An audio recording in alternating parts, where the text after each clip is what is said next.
நண்பர்களுக்கு வணக்கம். நான் உங்கள் இமானுவேல். குவால்காம் பாத்தீங்கன்னாக்கா உங்களுடைய அடுத்த ஜெனரேஷன் லேப்டாப்புக்கான எஸ்ஓசியை லான்ச் பண்ணியிருக்காங்க. எஸ்ஓசின்னு சொல்றதை விட லேப்டாப் ப்ராசஸர் அப்படிங்கிற மாதிரியே சொல்லலாம். இதுல 18 கோர் வேற இருக்க போகுதான். 4 பேர் அடிச்சு டான் ஆனவன் நான் இல்லடா, நான் அடிச்சவன் எல்லாருமே டான் தாண்டா அப்படிங்கிற மாதிரி 18 கோரும் பாத்தீங்கன்னா ஓரியன் கோர்ஸ் தானா. அதை வந்து 5 GHz வேற கிளாக் பண்ணிருக்காங்களாம். அதாவது ஹையஸ்டா பீக்கு வந்து 5 GHz தான். இதுல பவர் எஃபிஷியன்சியும் வேற லெவல்ல இருக்கும் அப்படிங்கிற மாதிரியான ஒரு கிளைமையும் முன் வைக்கிறாங்க. இது நம்ம ஒத்துக்கிற மாதிரி தான் இருக்குது. ஏன்னா இப்ப பிசி பேஸ்டு ப்ராசஸர்ஸ் இருக்கு இல்லையா, அதாவது டெஸ்க்டாப்புக்காக தயாரிக்கக்கூடிய அந்த ப்ராசஸர்ஸ், குறிப்பா பாத்தீங்கன்னாக்கா இன்டெல் அண்ட் ஏஎம்டி, இந்த நிறுவனங்கள்லாம் வெளியிடக்கூடிய அந்த ப்ராசஸர்ஸ் எல்லாம் கம்பேர் பண்ணும்போது கண்டிப்பா இது பவர் எஃபிஷியன்ட்டா இருக்கிறதுக்கு நிறைய வாய்ப்புகள் இருக்கு. ஏன்னா இது ஒரு எஸ்ஓசி 3 நானோமீட்டர் ஃபேப்ரிகேஷன்ல தயாரிக்கப்பட்ட ஒரு எஸ்ஓசி. அப்படி இருக்கும்போது இதனால வந்து பவர் கன்சப்ஷனை கொஞ்சம் பெட்டரா மேனேஜ் பண்ண முடியும். மொபைல் சைட்ல தான் நம்ம வந்து இந்த மாதிரி அந்த பெர்ஃபார்மன்ஸ் அதிகமாகும் போது அதுல சில இடர்பாடுகள்லாம் இருக்கலாம் அப்படிங்கிற மாதிரியான ஒரு கான்செப்டை முன்வைக்கிறமே தவிர்த்து லேப்டாப் அண்ட் பிசியை பொறுத்த வரைக்கும் அதுக்கு வந்து நிறைய ஸ்பேஸ் வந்து இருக்க போகுது. மொபைல் மாதிரி பாத்தீங்கன்னா டைட்லி பேக்டு ஒரு ஐட்டமா இருக்க போறது கிடையாது. கூலிங் மெக்கானிசம்லாம் அதுல வந்து பெட்டராவே பண்ண முடியும். அந்த வகையில பாத்தீங்கன்னாக்கா இந்த குவால்காம் எஸ்ஓசி கண்டிப்பா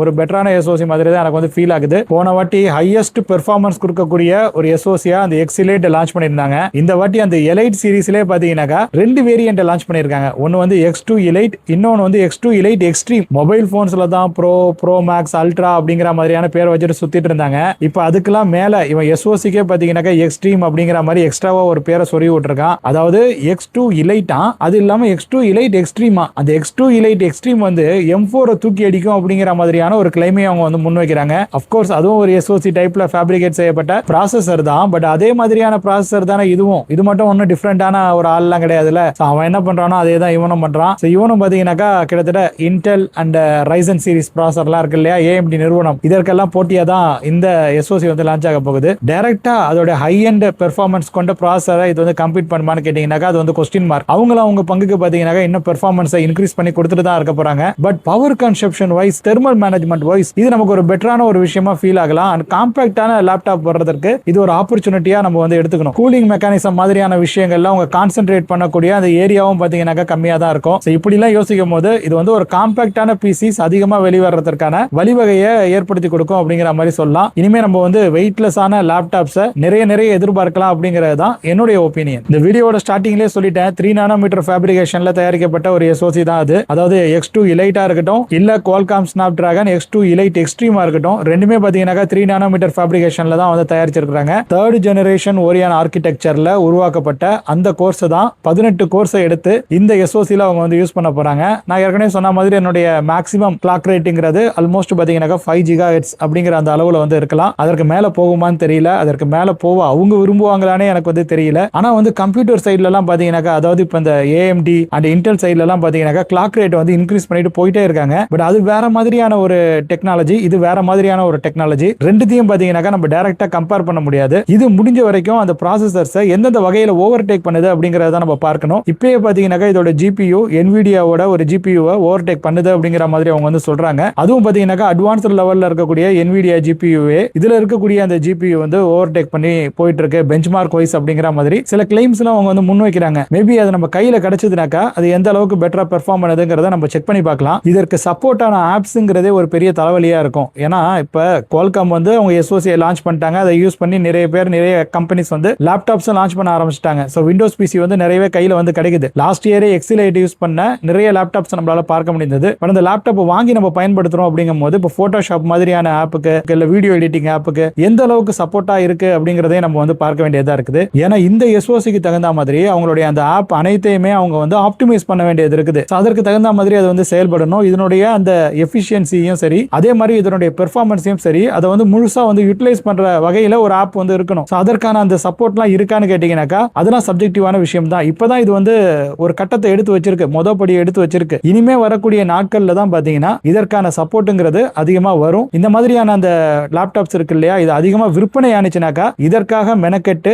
அந்த ஆப் டெவலப்பர்ஸ் எல்லாமே பெட்டரா ஆப்டிமைஸ் செய்யப்பட்ட ஆப்களை வந்து லான்ச் பண்ணுவாங்க. அப்பதான் நமக்கு அது வந்து ஒரு யூஸ்ஃபுல்லான விஷயமா இருக்கும். இதெல்லாம் நடக்குதாங்கிறத நம்ம பொறுத்து இருந்து பார்க்கலாம். அவங்க ஜிபியு பாத்தீங்கன்னாக்கா அட்ரினோ ஜிபியு தான், அதான் வந்து யூஸ் பண்ண போறாங்க. பட் இந்த வாட்டி பாத்தீங்கன்னாக்கா டோட்டலா ரீடிசைன் பண்ணிருக்கோம் அப்படிங்கிற மாதிரி சொல்றாங்க. போன வாட்டி லான்ச் ஆனிச்சு இல்லையா எக்ஸிலைட், அதை கம்பேர் பண்ணும்போது அதுல இருக்கிற அந்த ஜிபியு பெர்ஃபார்மன்ஸோட கம்பேர் பண்ணும்போது கிட்டத்தட்ட 2.3x டைம்ஸ் இது அதிகமா பெர்ஃபார்மன்ஸ் கொடுக்கிற கூடிய அந்த லெவல்ல இருக்கும் அப்படிங்கிற மாதிரி சொல்றாங்க. அதாவது 2 மடங்குக்கும் மேல இது வந்து பெர்ஃபார்மன்ஸை வாரி தெளிக்கும் அப்படிங்கிற மாதிரி ஒரு ஹைப்பை வந்து தூக்கி போட்டிருக்காங்க. இதெல்லாம் வந்து ரியல் லைஃப்ல ஒர்க் அவுட் ஆகுமாங்கிறது அந்த மாதிரியான லேப்டாப்ஸ்லாம் நம்ம கையில வந்து சேரும் போது தான் தெரியும். இப்போதைக்கு ஸ்பெக்ஸை வச்சு பார்க்கும்போது நம்மளுடைய ஒப்பீனியனை தான் சொல்லிட்டு இருக்கோம். ஸோ 2.3 மடங்கு லாஸ்ட் இயர் லான்ச் ஆன அந்த ஜிபியூவை விட இது வந்து ஹையரா பெர்ஃபார்ம் பண்ணும் அப்படிங்கும் போது பல இன்டெல் மற்றும் ஏஎம்டி ப்ராசஸர்ஸ்க்கு ஒரு காம்படிஷனா தான் இருக்கும். 80 டாப்ஸ் ஹெக்ஸகன் என்பியூ வந்து இதுல வந்து இருக்க போகுதான். ஸோ இதுதான் பாத்தீங்கன்னாக்கா இருக்கிறதுலே, அதாவது இது வரைக்கும் லான்ச் ஆனதுல இருக்கக்கூடிய லேப்டாப்லயே ஃபாஸ்டஸ்ட் என்பியூ அப்படிங்கிற மாதிரியான ஒரு கிளைம் அவங்க வந்து முன் வைக்கிறாங்க.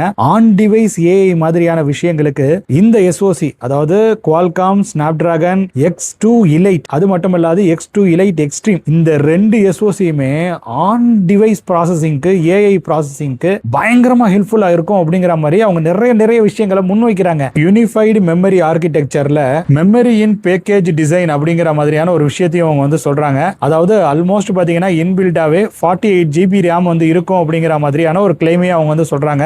அதோட பேண்ட்வித் பாத்தீங்கன்னாக்கா ஆல்மோஸ்ட் 228 GB per second அப்படிங்கிற லெவல்ல இருக்கும் அப்படிங்கிற மாதிரியும் அவங்க ஒரு மிகப்பெரிய டேட்டாவெல்லாம் தூக்கி வாரி போட்டிருக்காங்க.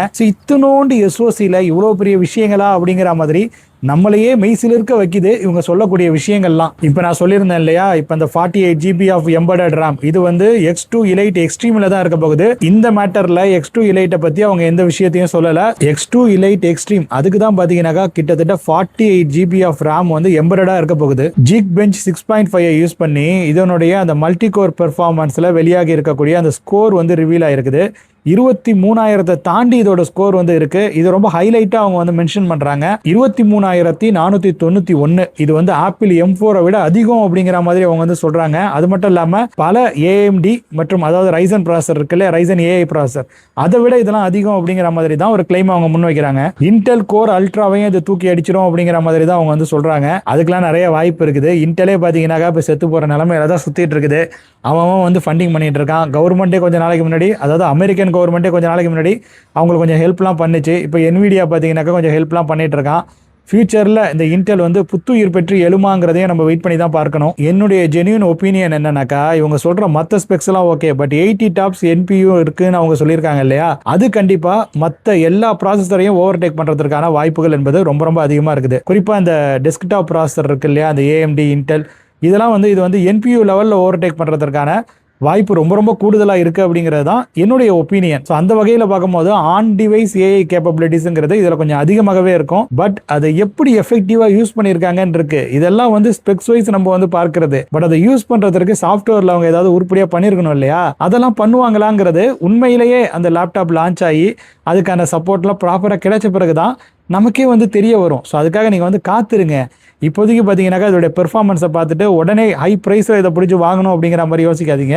டெக்னாலஜி மாறிக்கிட்டே இருக்குது. ஒருவேளை X2 Elite இல்லை X2 Elite Extreme இதை யூஸ் பண்ணி வரக்கூடிய அந்த லேப்டாப்ஸ் இனி வரக்கூடிய நாட்களில் பயங்கரமாக டெவலப் ஆகும். அடுத்த சீரீஸில் அவங்க வேற மாதிரி போவாங்க அப்படிங்கிற மாதிரிலாம் நீங்கள் நினச்சிங்கனாக்கா வெயிட் பண்ணுங்க. லேப்டாப்புக்கு எப்படி ஒரு வருஷத்துக்கும் விலை வந்து குறைஞ்சிக்கிட்டே இருக்குதோ, அந்த மாதிரி அடுத்தடுத்த எஸ்ஓசி இவங்க லான்ச் பண்ணும் போது, அடுத்தடுத்த ப்ராசஸர் இவங்க லான்ச் பண்ணும் போது விலை வந்து கம்மியாயிட்டு தான் இருக்கும். ஸோ உடனே அதை பிடிச்சி வாங்கணும், அது எப்படி இருக்குன்னு பார்க்கணும்னு நீங்கள் நினைக்காதீங்க. ஏன்னா சரியான சப்போர்ட் வந்து இல்ல. நிறைய ஆப் பாத்தீங்கன்னாக்கா இதுக்காகவே ஆப்டிமைஸ் செய்யப்படல அப்படிங்கறது தான் நிதர்சனமான உண்மையா இருக்கு. 3 5K மானிட்டரை, கிட்டத்தட்ட 60 ஹெர்ட்ஸ்ல செயல்படக்கூடிய 5K மானிட்டரை இவங்களால வந்து ஆப்டிமைஸ்டா ஹேண்டில் பண்ண முடியும் அப்படிங்கிற மாதிரி வந்து சொல்றாங்க. ஒரு கிளைம் வந்து முன்வைக்கிறாங்க. அந்த ப்ராசஸர் வந்து வெல் கேப்பபிளா தான் இருக்க போகுது. அதுல வந்து மாற்றங்கள் வந்து கிடையாது. இந்த ப்ராசஸரை பயன்படுத்தக்கூடிய அந்த கம்பெனிக்கு இதனால என்ன அட்வான்டேஜ் கிடைக்கும்னு கேட்டீங்கன்னாக்கா, அவங்க டிசைன்ல நிறைய கான்சென்ட்ரேட் பண்ணலாம். ஏன்னா இப்பெல்லாம் பாத்தீங்கன்னாக்கா ஒரு ப்ராசஸரை உள்ள வச்சுட்டு அதோட கூலிங் மெக்கானிசத்துக்கு நிறைய மெனக்கட வேண்டியதா இருக்குது. அதனாலே பாத்தீங்கன்னா கேமிங் பிசிலாம் இருக்கு இல்லையா, கேமிங் பிசி, கேமிங் லேப்டாப்புக்கு நம்ம வருவோம். இந்த கேமிங் லேப்டாப்புக்கு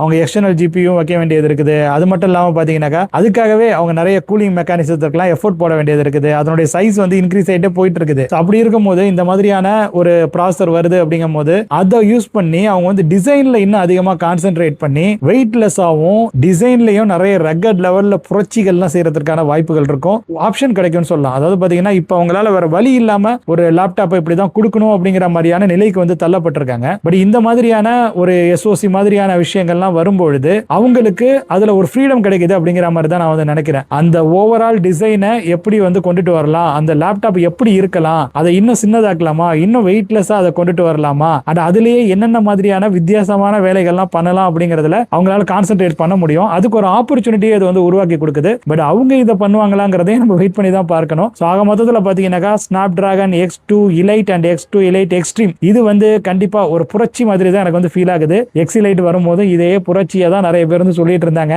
பட் நிறைய ஆப்புக்கு சப்போர்ட் இல்லாம போனது வந்து ரொம்ப ரொம்ப வருத்தமா இருந்தது. இந்த வாட்டி இந்த விஷயத்துல குவால்காம் கொஞ்சம் தலையிட்டு நிறைய அந்த ஆப் கம்பெனிஸோட அந்த நிறுவனங்களோட கேமிங் ஆப்ஸ்லாம் தயாரிக்கக்கூடிய அந்த நிறுவனங்களோடலாம் ஒரு டைப் மாதிரி பண்ணி இதுக்கு தகுந்த மாதிரி ஆப்டிமைஸ் பண்ண வச்சிருப்பாங்க அப்படிங்கிற மாதிரி நம்ம உறுதியாகவே நம்பலாம். குறைஞ்சபட்சம் ஒரு 10-15 ஆப்ஸ்க்காவது நல்ல முறையில அவங்க வந்து ஒரு கொலாப உருவாக்கி இருப்பாங்க அப்படிங்கிற மாதிரி நம்ம நம்பிக்கையோட காத்திருக்கலாம். அவ்வளவுதான் இந்த வீடியோவை பொறுத்த வரைக்கும். Qualcomm Snapdragon X2 Elite and X2 Elite Extreme பத்தி நீங்க என்ன நினைக்கிறீங்கிறத மறக்காம நீங்க கமெண்ட் செக்ஷன்ல எங்க கூட பகிர்ந்து கொள்ளுங்க. அவ்வளவுதான். வேறு சில இன்ட்ரெஸ்டிங்கான இன்ஃபர்மேஷன்ஸோட நெக்ஸ்ட் வீடியோஸ்ல உங்கள் அனைவரையும் சந்திக்கிறேன். இந்த வீடியோ உங்களுக்கு பிடிச்சிருக்கும் அப்படிங்கிற மாதிரி நான் உறுதியாகவே நம்புறேன். இந்த வீடியோ உங்களுக்கு பிடிச்சிருந்ததுன்னா இந்த வீடியோவை நீங்க லைக் செய்து கொள்ளுங்க, உங்க நண்பர்களுடன் பகிர்ந்து கொண்டு ஷேர் செய்து கொள்ளுங்க. மறக்காம நமது இமானுவேல் எக்ஸ்ப்ளோர்ஸ் யூடியூப் பக்கத்துக்கு சப்ஸ்கிரைப் செய்து வைத்துக் கொண்டு பக்கத்தில் இருக்கக்கூடிய அந்த பெல் பட்டனை கிளிக் செஞ்சு அதுல ஆல் எனேபிள் என்கிற ஆப்ஷனையும் நீங்க செலக்ட் செஞ்சு வச்சுக்கோங்க. அவ்வளவுதான். நெக்ஸ்ட் வீடியோல சந்திக்கலாம். அதுவரையில உங்களிடமிருந்து விடைபெற்றுக் கொள்வது உங்கள் இமானுவேல்.